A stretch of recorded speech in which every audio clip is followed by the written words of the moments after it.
So I'm here at the shack, and I promised I would share how I use the AI app, Photoleap, and so today's the day. And because this is my holiday, this is our holiday house, um, I've got time to do it. Everybody else is either resting or relaxing or watching something and outside. And so I've been doing some embroidery, but I can't walk too far, so just at the moment recovering from an operation, so I'm stuck inside the house more or less.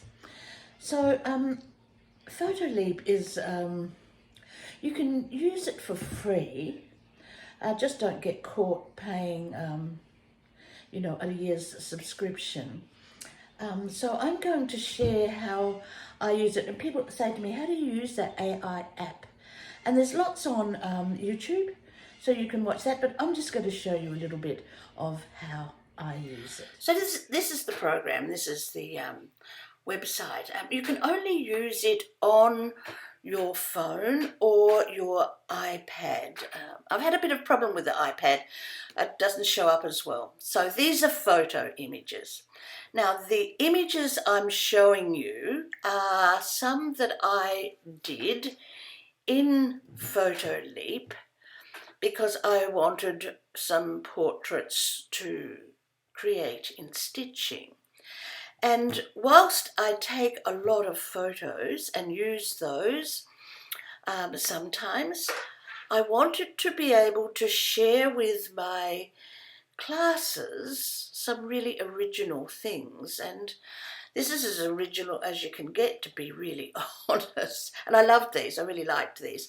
I've done Frida because I'm doing a big painting of her to go in my house. This next little one is a painting I did of the trip up here at some stage, and then I put a filter over it. And the rest of these here are all done just by writing a description of something that I really, really want. And some of these I was looking for specific things, and you can see, some of the features are a little different, but I haven't used them all. But I have a huge bank of portraits that I can use in the future. I was doing a whole lot of young Asian children, and it was absolutely fabulous to be able to do my own. I was just experimenting. To be really honest, I did these in the phone when I was in bed, and I'd do one and I'd get so excited, and then I'd do the next one and the next one and the next one. So I think they're quite lovely. I haven't used them, but they are there. They are there in my photo bank to use in the future. Sorry about the microphone here. I didn't bring a microphone up here to the shack, so it's a little bit different than what I would use at home. So this next one is an embroidered one. This is how I do it in embroidery. This is hand stitching. The next one here is machine stitching. So you can see how I use them as the portraits as a base for my portraits. This one is about 5 foot long, and it's quite a big one. Took me a year to do, and this one was actually the first one that I ever did. So, and they're from portraits in India, and I've done houses and all sorts of wonderful things. So I'm going to share with you how I do it on the phone. It's just as easy. So if we look at this, we look up at the AI, 1, 2, 3 little circles along on the top, AI, and you click on AI because you're going to write what you want to see, how you're going to create your portrait. And it comes up with this generate with text. Down the bottom you can see it has describe what you want to create, and in that portion you would write what you wanted to do. You can see I've written a small girl playing in a field of red poppies. Very simple, very, very simple. Then I want to change it. Now there's styles, and if you click on the style icon, I've clicked on artistic, I've clicked on watercolor and generate, and then we have a generated watercolor, which I think looks really lovely. Then I clicked on another style, and I forget what it was. I think it was antique or something like that. And I think you can see here a small girl playing in a field of red poppies, and I can change that at any time. And this is what that looks like. And you could create a quilt from this. You've got all this wonderful styling, and it's just lovely. Let's do another one. A quilt in a folk art style depicting dogs.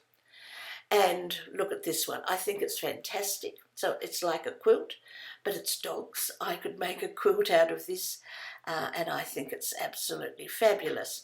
Let's change the wording just a little bit, and using the same thing, a quilt art in the folk style depicting dogs, and I generate it again, and it's come up with this format and this format. Now see, when you go save, which is a square and the arrow up the top, it comes up enhance. See enhance at the bottom? You click that, then you enhance it, and the enhancing increases the dots per square inch. These are some that I played around with from paintings that I did myself, and I've put filters over the top. I wanted a man from Uzbekistan, put that in, and this is what happened. I wanted a quilt from Uzbekistan, put that in, and these two came up. And I wanted a lady in Uzbekistan, and this lady came up. Now these are still some more portraits that I was playing with, and you can see that the styles are amazing. This one, I just decided I wanted to do some waratahs, and because I'm doing a certain theme for a project, and this is how it came up. I just love these. I absolutely love it. I love wallpaper of this one.